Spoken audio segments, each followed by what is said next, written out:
Yeah, that's my friend's keyboard, and it sounds pretty terrible. But don't worry, because today I'm going to be building him a new one. Also, his name is Gavin, and it's his birthday. Yay! Well, actually, his birthday was a while ago, but this keyboard took ages to arrive, so heh. For the base, I chose the CIY Tester 68, which I paid way too much for. This kit, despite being quite overpriced on Amazon, is still a really good deal. It comes with a plastic case, a hot swap PCB, an aluminum plate, and some really decent plate mount stabilizers. One thing to note is that the board does not support any kind of USB connection and is usable only through Bluetooth or 2.4 GHz connection. For the switches, I chose some Gateron Yellows that I've lubed with Crytox 205G0. Gateron Yellows are some of my favorite switches because they're really smooth for the price. Also, I kinda just had these laying around, so there's that. The keycaps are some XDA profile PBT keycaps that I found on Amazon. They're nothing to write home about, but they work pretty well. Now it's time to build it. First we gotta disassemble the case by removing 7 screws on the plate. Then we have to remove the silicone dampening pad which comes with the board and 2 more screws to remove the PCB.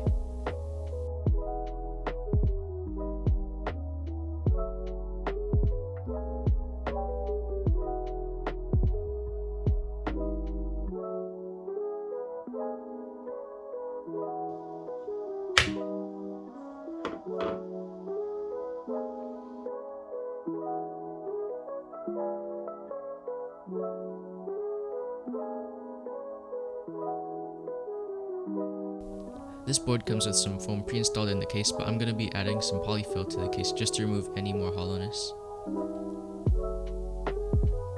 Now I'm just going to reassemble the board really quickly.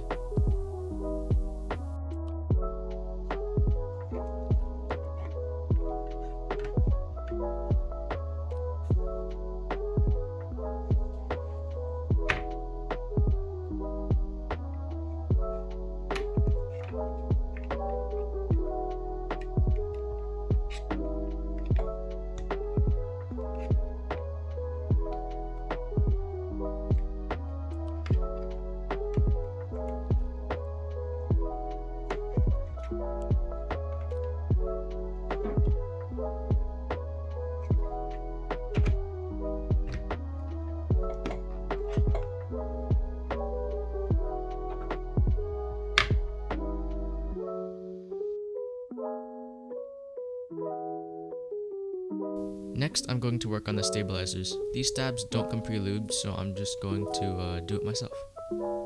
First, I unclip the housings from the wire, and then I lube the inside of the housings with some Crytox 205G0, and I did the same thing with the stem. I then dipped the wire in some dielectric grease and spread it evenly with a brush, and I had to do this for all the stabilizers.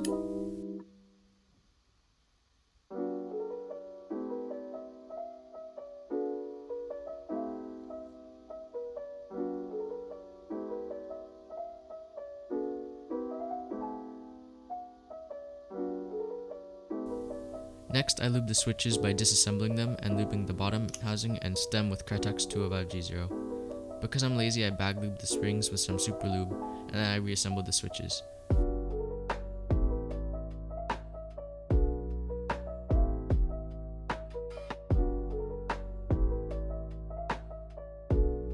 This process took me about 4 hours, but most people can probably do it faster than me.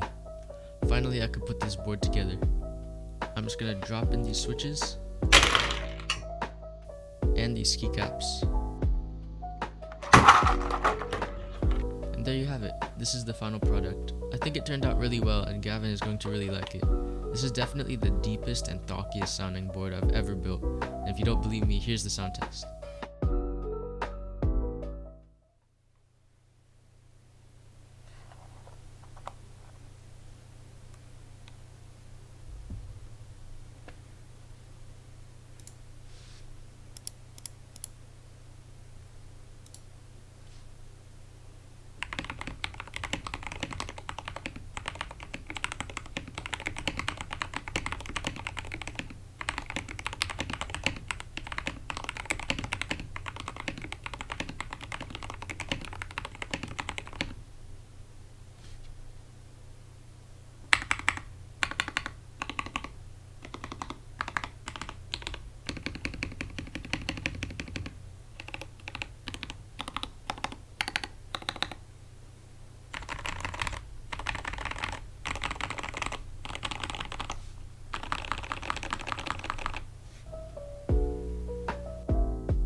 Wow, that is some very deep thock.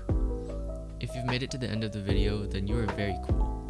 Make sure to drop a like and subscribe for future episodes. Bye!